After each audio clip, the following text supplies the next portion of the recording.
pessoal, nós vamos aqui entender a localização da onde a gente vai trabalhar. Nós vamos trabalhar num terreno onde hoje existe uma edificação, que é o terreno da Miguel Sutil, que fica vizinho do Comper, logo depois do viaduto da Avenida do CPA, passando em frente a Todimo Lar Center. A gente tem, antes de chegar no Comper e ali divisando com o córrego 8 de abril, a gente tem a estrutura de um posto, é um terreno que tem uma característica muito interessante pelo fato de ser a porta de entrada desse bairro. E aí a gente tem a condicionante da Avenida Miguel Sutil, que é uma via estrutural. Nós temos uma rua que é a Oriente Tenuta, né, que faz a ligação da cidade com o bairro, com o CIL, e a rua Professora Teresa Lobo, que é uma rua de característica local. E existe uma presença de algumas edificações de uso residencial, e na divisa posterior a gente tem o trecho do córrego. Esse trecho desse córrego daqui é o córrego da Prainha, é a origem do córrego da Prainha, que depois daqui ele acaba ficando todo lacrado, todo fechado. Então, a nossa intenção é, obviamente, limpar o terreno, né? Não entender a existência de nenhuma dessas edificações e interpretar as características topográficas do terreno do jeito que nós vamos poder observar agora. Então, nós vamos trabalhar num terreno que tem essa área de 5.121 metros quadrados. O arquivo DWG desse terreno, com essas características topográficas, já se encontram lá no AVA, e existem uma série de particularidades que a gente tem que estar muito atento no desenvolvimento desse projeto. O primeiro ponto de atenção que eu gostaria de chamar é a relação da topografia. A gente tem uma variação de nível de cota 19,92, que é o ponto de cota mais baixa. Deixa eu pegar uma sinalizador aqui. Esse é o ponto de cota mais baixa, que é a posição de uma boca de lobo, né, que já é um indicativo de ponto de convergência de água. Então, 19,92 é esse ponto aqui, e ele vai lá na esquina de cima para a cota 23,76. Então, nós estamos falando aí de 3 metros e 80, muito, quase 4 metros de desnível deste ponto aqui para esse ponto aqui de baixo. Então, é importante que vocês percebam que num projeto de uma edificação verticalizada, variações de níveis desse porte, elas correspondem a um pavimento, a solução de um pavimento. E aí, existe uma situação que vocês não têm como mexer, que é o nível existente do perímetro do meio-fio. Qualquer interferência interna ao terreno, ela será possível. A gente pode fazer escavação, provavelmente essas curvas de níveis que estão aqui colocadas, elas vão ser completamente alteradas. Agora, o que não tem como alterar é o perfil da via, tá? Quando eu falo perfil da via, a gente não pode mexer em cota de calçada. E o que isso tem a ver com o meu projeto? Tem a ver é que cada ponto de acesso ele vai ser revelado a partir do nível existente. Não tem como você trazer um veículo ou um pedestre para dentro do prédio se você não entender qual é a cota de acesso existente em cada um desses pontos.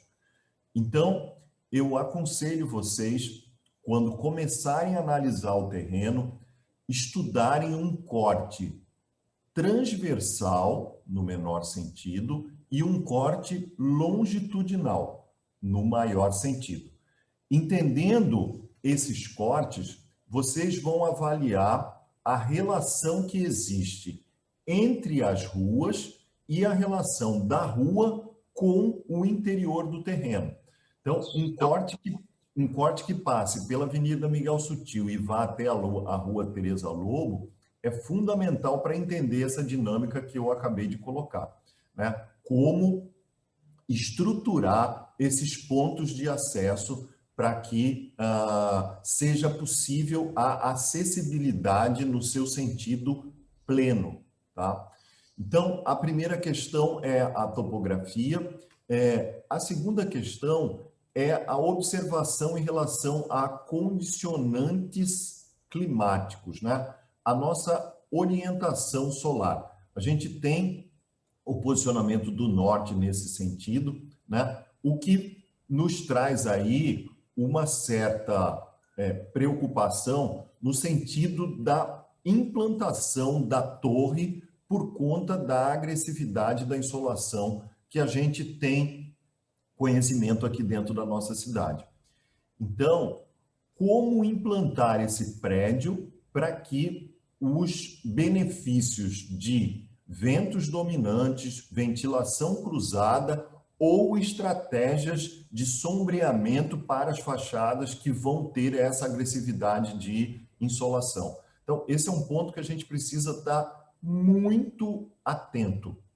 E aí, além da questão da insolação e da ventilação, nós temos que ter uma leitura clara de quais são as visuais que o prédio poderá ser compreendido, como esse prédio vai ser lido, e também como os espaços que eu estou propondo dentro desse prédio vão ter como paisagem a ser revelada, né? Quer dizer, o que eu estou mostrando da cidade.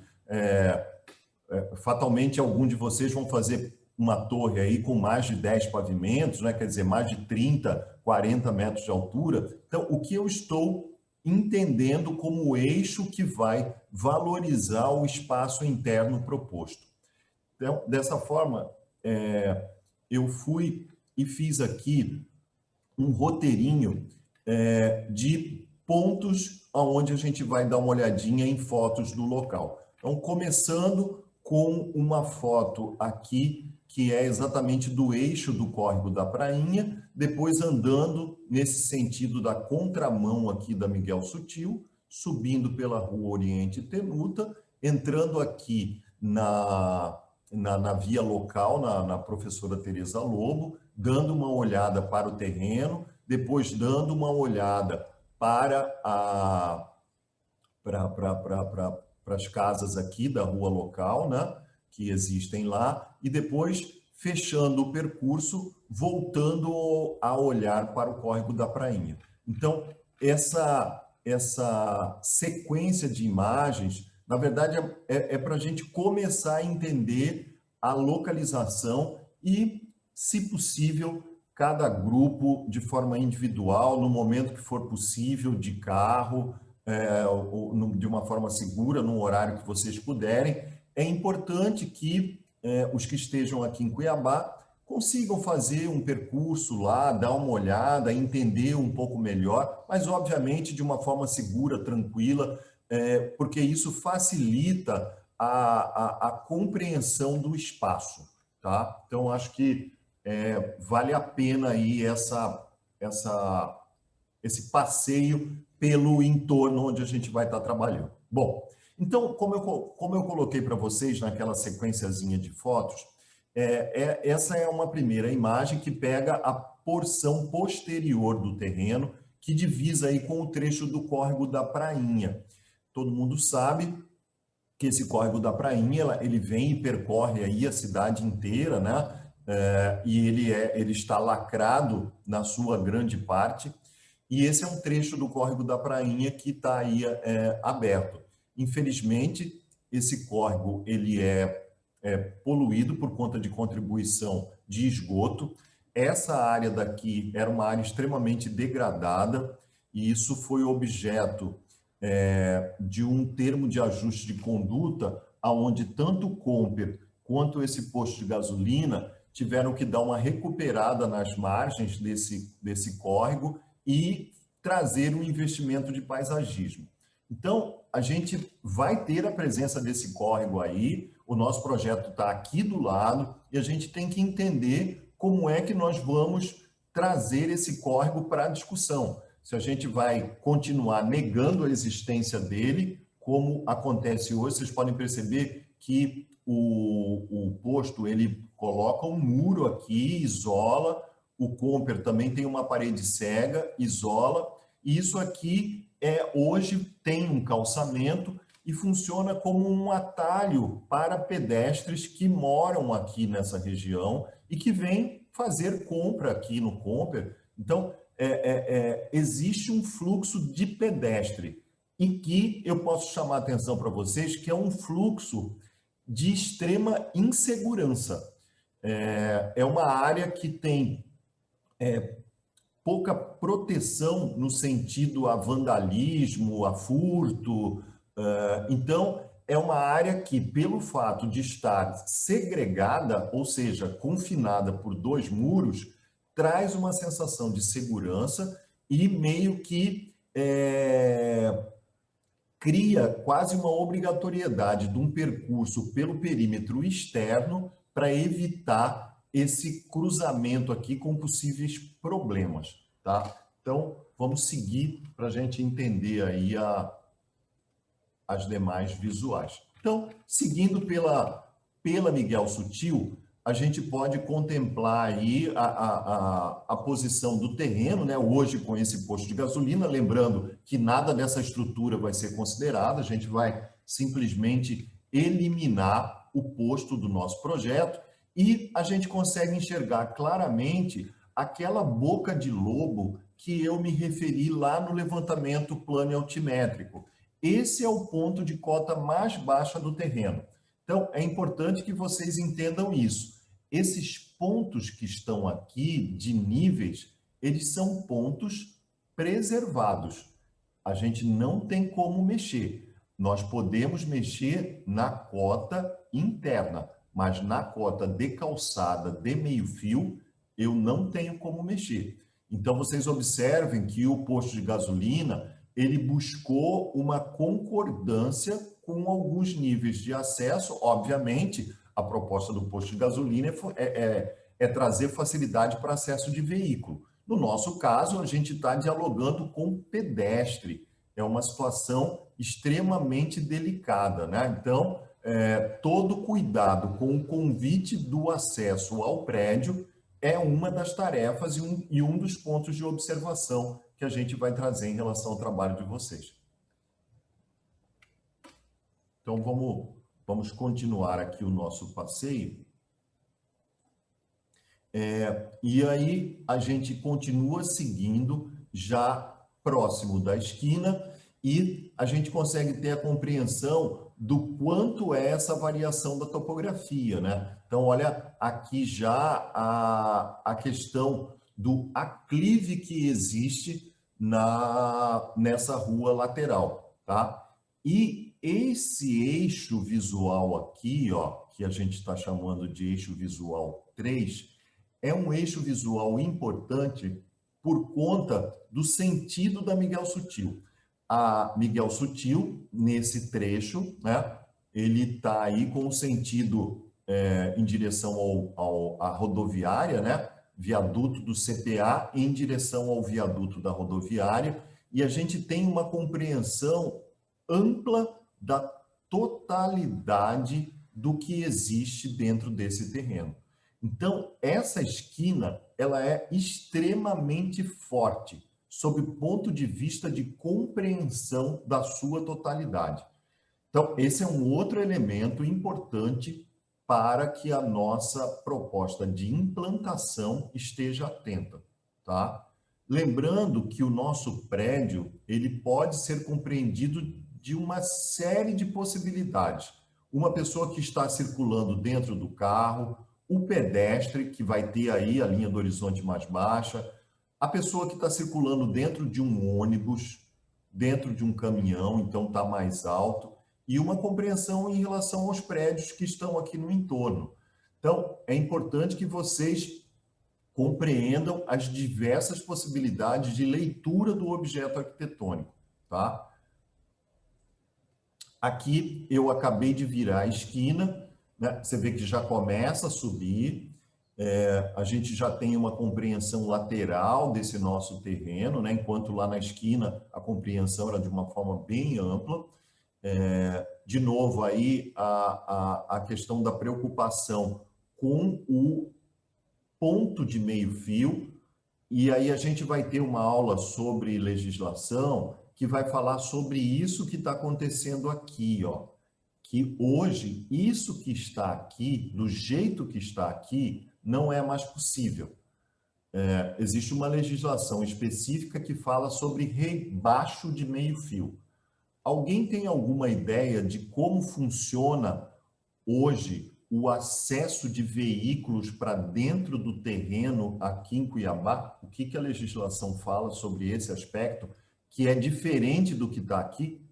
Alguém poderia contribuir aí com alguma experiência de projeto que já tenha feito ou que em algum estágio que vocês fizeram já tenha conversado sobre isso? Alguém pode falar?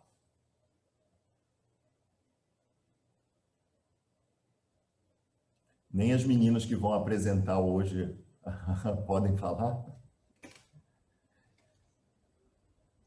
Acho que ninguém está disposto a falar, né? Professor, Oi. pela experiência que eu tive um pouco no estágio, pela norma, a gente não pode fazer um recorte na calçada igual eles fizeram aí. É isso Tem aí, Jéssica. toda uma dimensão que você faz, digamos assim, uma rampa de acesso para o carro sem fazer esse recorte na calçada. Jéssica, é isso aí. É exatamente o que você falou. Não pode ser feito esse recorte na calçada. Existe uma extensão limitada, que é de 50 centímetros, que você faz um trechinho de rampa, roubando apenas um pequeno trecho da calçada e depois você já mantém a calçada nivelada. Não pode fazer esse recorte do jeito que está aí. Tá? Obrigado, viu, Jéssica? Esse ponto de atenção que é importante que a gente vá aplicando as considerações da legislação para as soluções nossas de projeto. E qual que é a essência disso, né?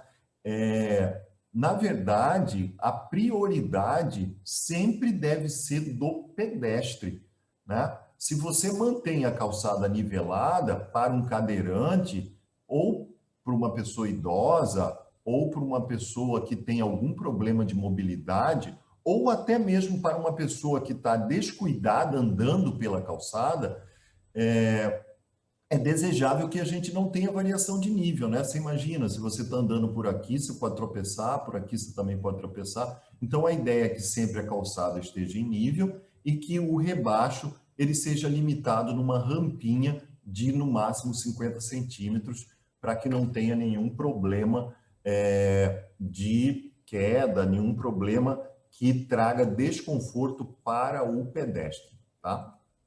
E aí, seguindo com o nosso percurso pelo perímetro do terreno, a gente vai subindo em direção à esquina e os pontos de cota eles vão ficando mais elevados e a gente já consegue enxergar aqui um talude que lá existe, né? Que foi a forma como esse projeto resolveu a concordância dessa região da rua de cima, que está a praticamente 4 metros acima do nível mais baixo, né? Então, ele veio taludando e descarregou aqui a área de permeabilidade e de cobertura vegetal, arbórea e paisagística. Alguém lembra, nos últimos exercícios de projeto que vocês fizeram, qual é, da nossa legislação, a exigência mínima em relação à permeabilidade aqui em Cuiabá?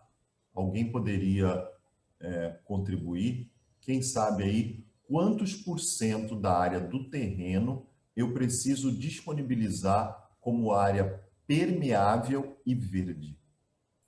Acredito que seja 25%, né? Perfeito, Camila. É isso aí, 25%.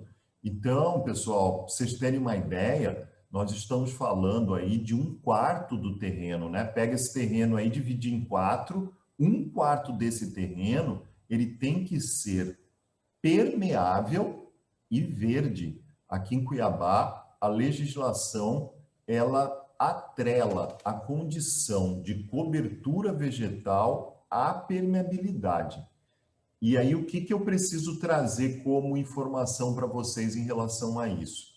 Se vocês fizerem um subsolo, uma garagem enterrada, não adianta colocar terra em cima da laje que não é permeável e não vale.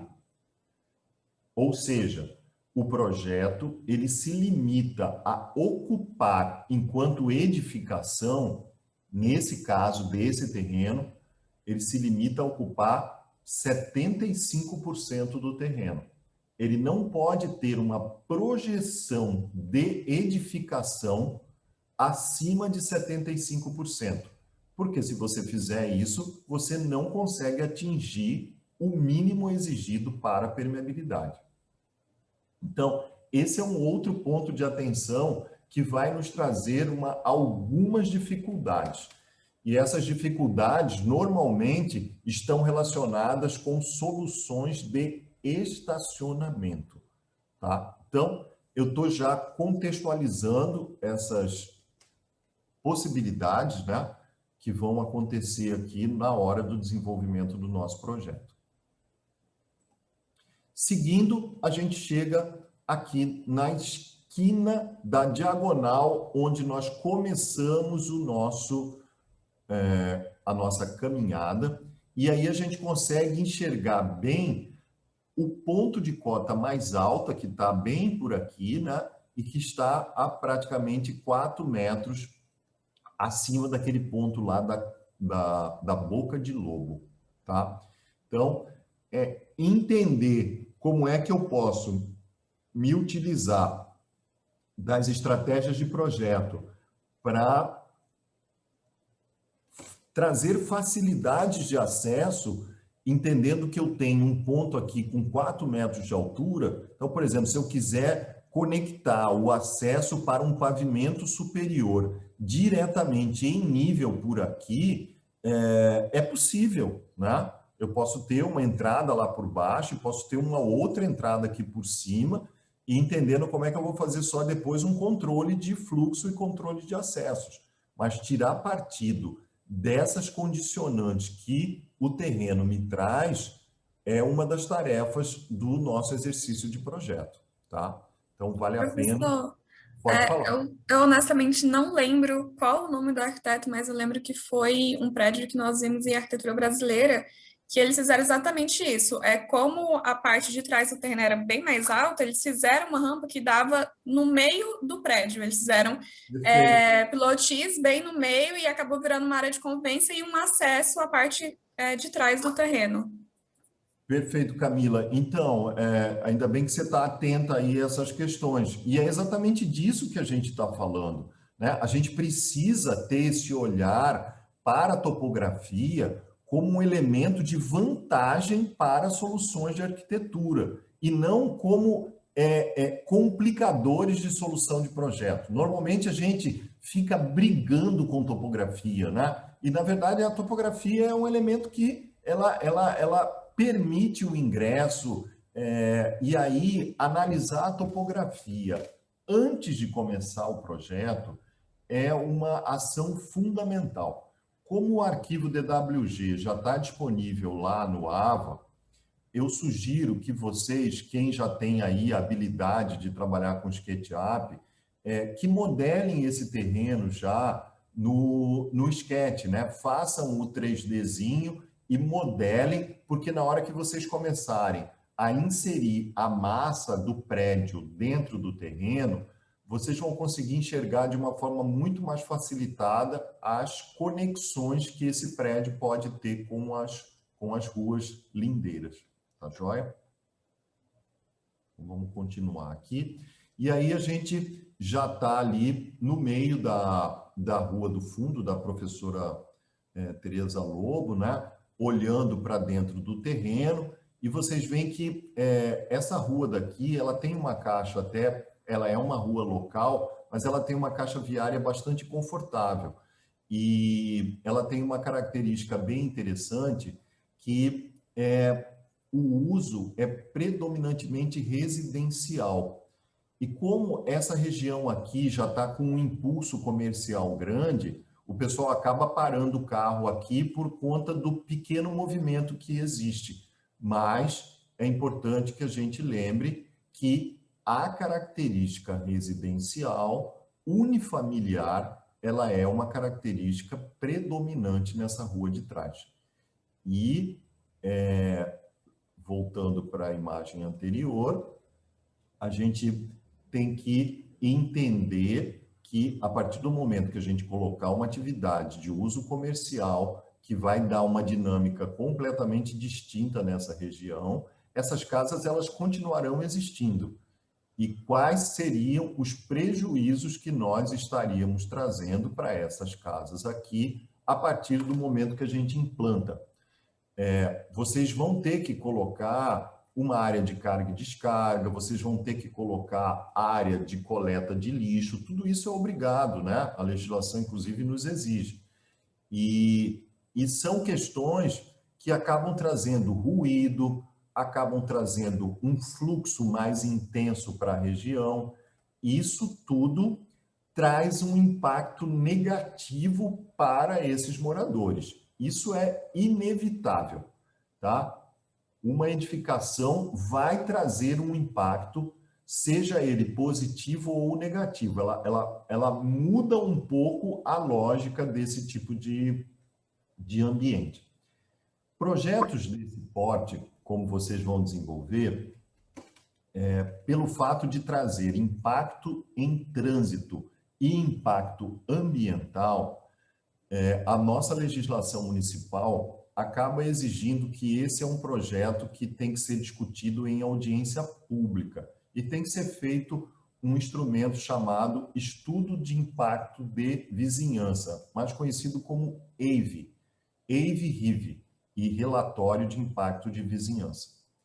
Algum de vocês já participou de alguma audiência pública de algum EIV? Teve alguma experiência já, ou já ficou sabendo disso pela professora Doriane, por exemplo, que adora participar de audiência pública? Nunca ninguém nem soube disso, nem participou?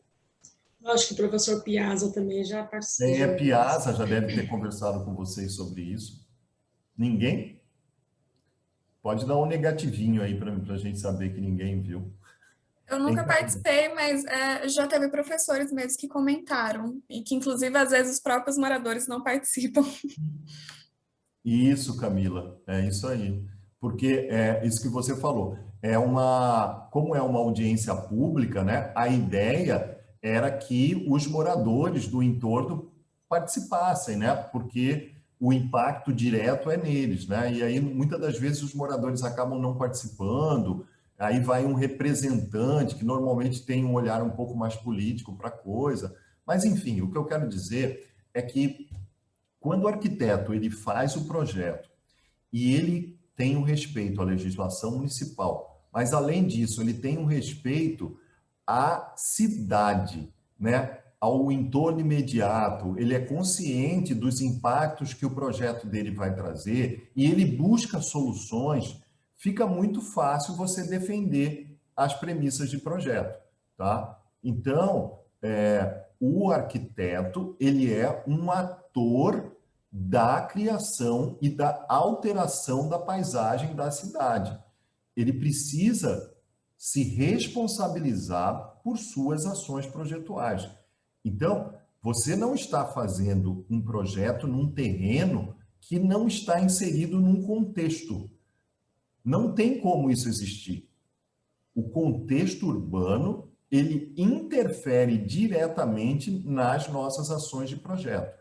E a gente precisa projetar entendendo o que está acontecendo nesse entorno, tá? Então, é isso que eu queria chamar a atenção de vocês, para que a gente pudesse ver aí um pouco mais da responsabilidade nas nossas decisões projetuais.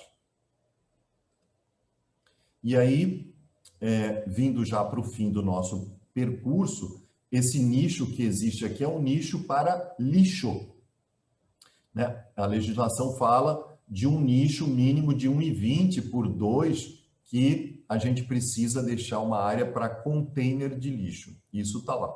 E aqui a gente consegue perceber muito bem a declividade que existe no nosso terreno, tá? Do ponto da rua de trás em direção à cota lá da Miguel Sutil. Fechando o passeio, esse é um ponto que já está no vértice oposto do cruzamento aqui da professora Tereza Lobo, já com o córrego da Prainha. Essa já é a esquina que já vai dar a viradinha lá para aí essa esquina, e aqui segue, essa é aquela calçada que eu comentei com vocês, que segue em direção a Miguel Sutil e que é uma via exclusiva de pedestre.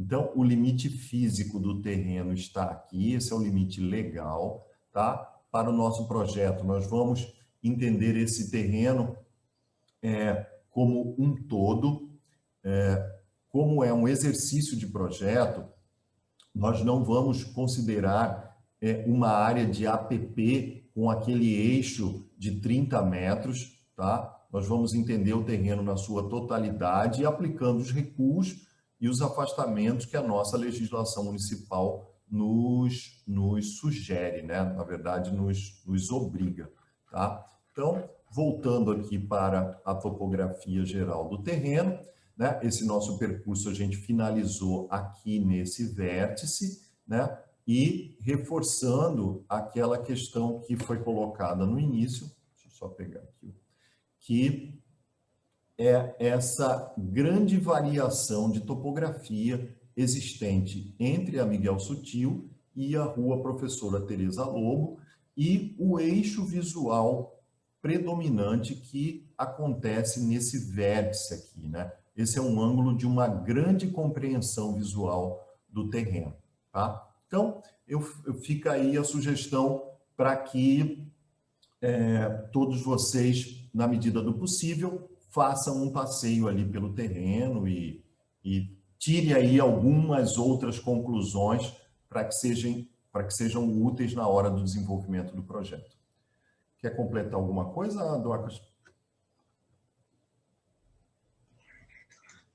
Não, eu estou colocando só uns resuminhos no chat, mas eu tinha colocado antes algumas coisas que eu acho também importantes, Roberto, que é aproveitar esse levantamento que você está postando, colocando aí, que eu achei que foi muito bem feito, o percurso que você fez, os alunos que não estão em Cuiabá, observar também a questão do entorno, do gabarito de entorno, e essa relação com a paisagem local. Como que a forma, a edificação que vocês vão projetar, como que ela vai cair, vou dizer assim, né? Como que ela vai se inserir nessa paisagem local, nesse contexto da Avenida Miguel Sutil. Ao mesmo tempo, atrás você tem um bairro totalmente residencial e tem já outras demandas, né?